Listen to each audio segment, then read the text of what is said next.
Bonjour, assalamu alaikum, bienvenue pour cette nouvelle émission de Halal ou Haram. Alors, je suis accompagné avec Monsieur Omar Ahmed. Assalamu alaikum. Wa alaykoum salam wa rahmatullah. Alors, Monsieur Omar, vous allez bien? Ça va, alhamdulillah, et vous-même? Bah écoutez, ça va très très bien. Alors aujourd'hui, le thème de l'émission, ce sera la politique. La politique. Alors, première question déjà, est-ce que vous pouvez nous définir la politique? La politique, c'est la discipline qui traite de l'exercice du pouvoir. Et donc le pouvoir dans toute organisation humaine, c'est quelque chose qui doit se gérer. Et c'est le type de politique qu'on va adopter qui va régir en fait la nature des relations entre les individus, notamment entre le dirigeant et les dirigés. Donc la politique, en gros, on peut dire que c'est ça. D'accord. Et est-ce que la politique et l'islam sont compatibles? Bien, l'islam en fait donne des principes pour mener une bonne politique. Mais l'islam n'a pas pour vocation à être politisé. Ça veut dire que si effectivement, historiquement, les circonstances ont fait que, à un moment donné, dans l'histoire de cette religion, le dirigeant spirituel cumulait des fonctions temporelles, on ne doit pas en déduire pour autant qu'il est nécessaire à l'islam d'avoir le pouvoir politique pour pouvoir faire en sorte que la religion s'épanouisse. Non, du tout. En vérité, l'exemple qui ont été laissés par le saint prophète sallam et les quatre pieux califes montrent comment l'exercice du pouvoir doit se faire, et de la plus belle des manières, dès lors que les principes de justice absolue et que la personne la plus digne et la plus intègre est aux commandes. Et donc l'exemple du saint prophète et de ses compagnons qui étaient au pouvoir illustre l'idéal islamique de la pratique du pouvoir.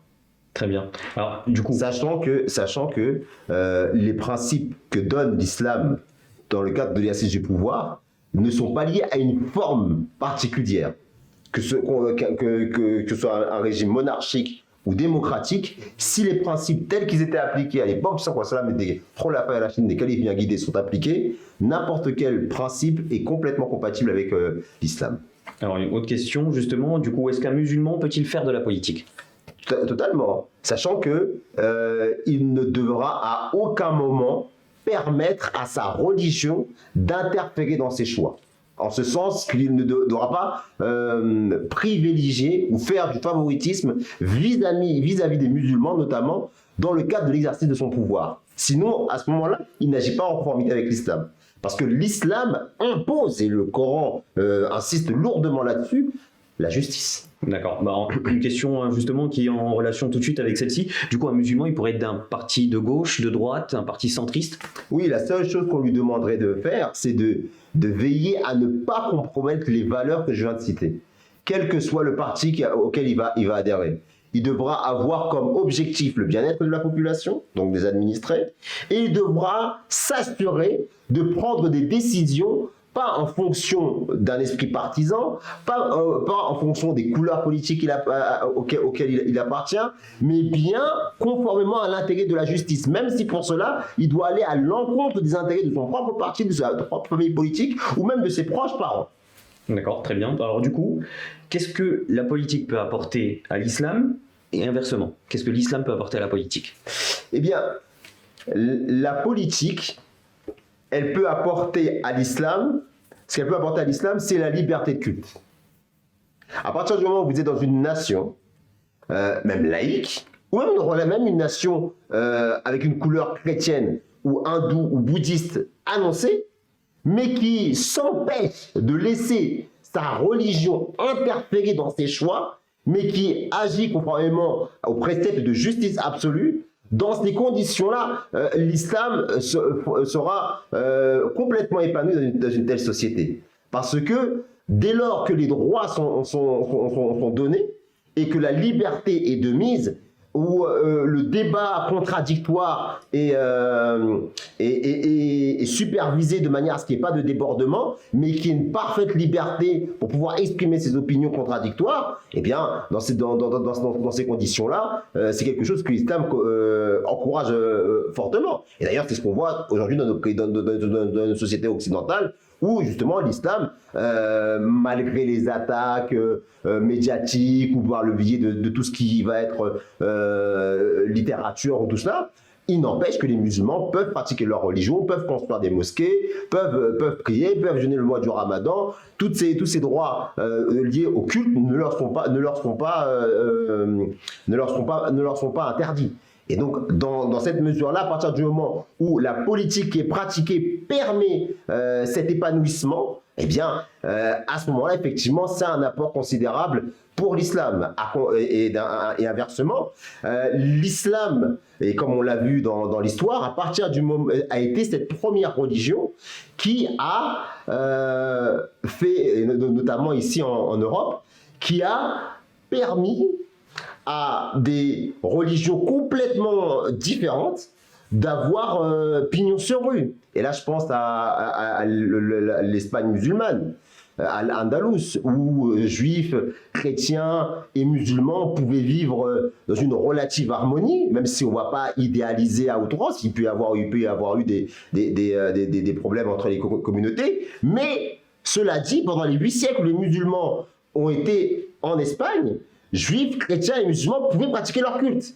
Alors que de l'autre côté des Pyrénées, en France, où c'était le christianisme était la religion d'État, et que même les chrétiens non catholiques étaient discriminés pour leur foi, et que le dirigeant politique était en même temps le dirigeant religieux, et il avait le devoir soit d'exiler les non-catholiques, soit de les torturer à mort afin qu'ils abjurent leur religion. Donc c'était quelque chose qui était véritablement affreux en ce qui concerne le multiculturalisme, les relations interreligieuses. C'était quelque chose que les chrétiens eux-mêmes de cette époque-là voyaient avec horreur, et ils regardaient avec espoir ce qui se passait en terre d'islam. Si bien qu'au moment de la Renaissance, les chrétiens qui sont sortis petit à petit du joug, justement de cette inquisition horrible, ont fini par s'inspirer justement de l'idéal islamique pour jeter les bases de la société cosmopolite telle qu'on la connaît aujourd'hui en Occident. Alors, une dernière question. Aujourd'hui, on a peur de l'islam politique. Qu'est-ce que vous pensez de ça? Parce qu'au vu de tout ce que vous venez de nous expliquer, on ne devrait pas en avoir peur du tout.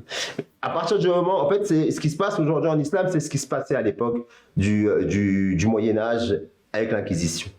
Dès lors que les musulmans instrumentalisent leur religion comme les chrétiens l'ont fait, eh bien, ils imposent un culte, ils imposent une manière de voir les choses par rapport à une religion.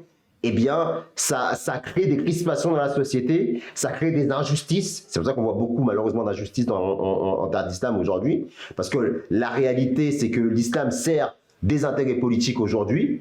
Et l'islam tel qu'il était pratiqué à l'époque du Prophète sallam, on est complètement aux antipodes. C'est pour ça que, alors que l'islam a été inspirante pour pouvoir jeter les bases de la société multiculturelle qu'on connaît dans les sociétés occidentales, aujourd'hui les pays musulmans sont regardés avec horreur, tant les droits des minorités sont bafoués dans ces pays-là. Et donc, à la lumière de l'exemple, je dirais plutôt à l'obscurité de l'exemple des pays musulmans aujourd'hui, on est effrayé et on commence à voir l'islam comme un outil politique, et que l'islam ne peut se concevoir qu'à partir du moment où les règnes du pouvoir sont dans l'autorité des religieux.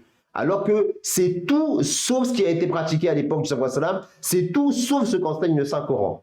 Et c'est parce qu'on est dans l'époque de la décadence de l'islam, cette époque qui a été prophétisée par Saint-Prophète sallam, dans laquelle il disait « Il viendra un temps, il ne restera de l'islam que le nom, le Coran que le texte, et les savants religieux seront les pires des créatures. » Parce que ce sont ces savants religieux qui enseignent et qui font cette fausse propagande selon laquelle l'islam doit impérativement avoir le pouvoir politique pour pouvoir imposer ses lois. alors que c'est contraire, mais complètement contraire, une différence entre, comme celle qui existe entre le ciel et la terre, avec la réalité des enseignements islamiques.